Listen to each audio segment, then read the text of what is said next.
Bonjour my friends, I'm Frankie and welcome to Club Foodie. The only time I make desserts is when I entertain or for special occasions. So, when I make some, it has to be special. It can be hard to decide between baking a cake, pie, or pastry. As I told you in the past, my favorite pastry desserts are chocolate eclairs and the one I'm about to share with you.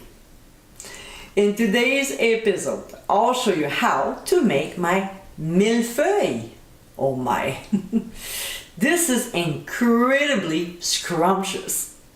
With a beautiful custard filling and a flaky puff pastry topped with icing and chocolate, no wonder it's one of my favorites. And I'm sure it will become one of yours after you make it. So my friends, let's get cooking. We'll start by making the crème pâtissière, also known as pastry cream. So in a small saucepan, we'll pour in milk and warm it up. Make sure it doesn't boil, okay? Now, in another saucepan, we'll combine the egg yolks with sugar and we'll whisk until well blended. Then to this, we'll add flour, which will help thicken the custard. At this point, the milk should be warm, so we'll pour some in, a little at a time at first, whisking constantly. Remember that every time there are raw eggs, we always pour the hot liquid in small quantity to temper the eggs. Otherwise, they will get cooked and we'll end up with chunks of eggs. Not exactly what we want. So when the milk is all in, we'll turn the heat to medium and cook until the custard thickens, whisking continuously. When it gets to this consistency, we'll remove from the heat and let it rest for 5 minutes. Now, 5 minutes later, we'll add vanilla extract. Give another good whisk and then transfer the custard to a bowl. We'll cover with plastic wrap, making sure it touches the surface of the pastry cream, which will prevent a skin from forming. And let it cool completely before transferring it to the fridge. The next step is puff pastry. In this video, I'm not making it from scratch, although it's quite easy. Instead, we'll use the pre-made.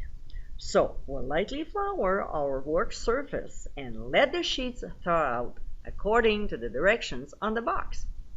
When they're ready to go, we'll flour a rolling pin and roll out the dough to roughly 9 by 14 inches.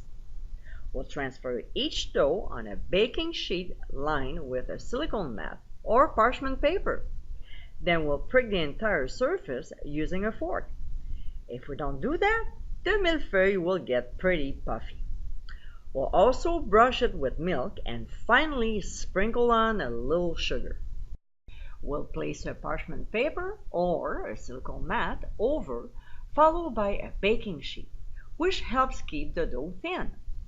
Then we'll transfer to a 400-degree preheated oven and bake for 15 minutes. We'll take it out from the heat and carefully remove the baking sheet and the parchment paper. We'll quickly flip the dough over and place the parchment and the baking sheet back on top. We'll return the puff pastry in the oven for 8 minutes. When time is up, we'll remove from the heat, take the baking sheet along with the parchment paper off, and let it cool completely. Meanwhile, we'll make the icing. We'll pour 1 tablespoon of milk to start to the confectioner's sugar that has been sifted. We'll stir until the icing is smooth, but has a thick consistency. So if you need to add more milk, just use half a teaspoon at a time. Now that the puff pastry is at room temperature, we'll take a sharp thin bladed knife and cut lengthwise into 3 equal-sized pieces. Then we'll do the same crosswise. If the rectangles are not perfectly shaped, trim to make them even. Time to assemble. We'll scoop the cold pastry cream on 3 rectangles and spread it to cover the surface. We'll place a rectangle dough on top, scoop more custard over, spread it, and finish by placing the last pieces on top. We'll transfer them in the fridge for 5 minutes to firm up. After we take them out from the fridge, we'll scoop the icing over and spread it. Next, we'll take our melted chocolate and draw lines across. I didn't show you how to melt it because you can either do it in a double boiler or in a microwave, whichever way you prefer.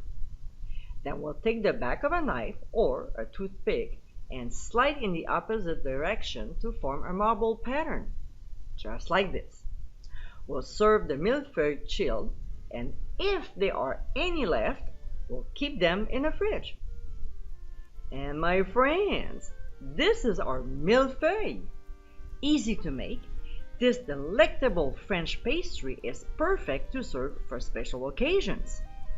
With its crème pâtissière, flaky dough, icing, and chocolate, no wonder no one can resist them, cause this dessert is so scrumptious. I hope you give it a try soon, and be sure to visit clubfoodie.com for ingredient amounts and more info. Until next time, my friends, bon appétit!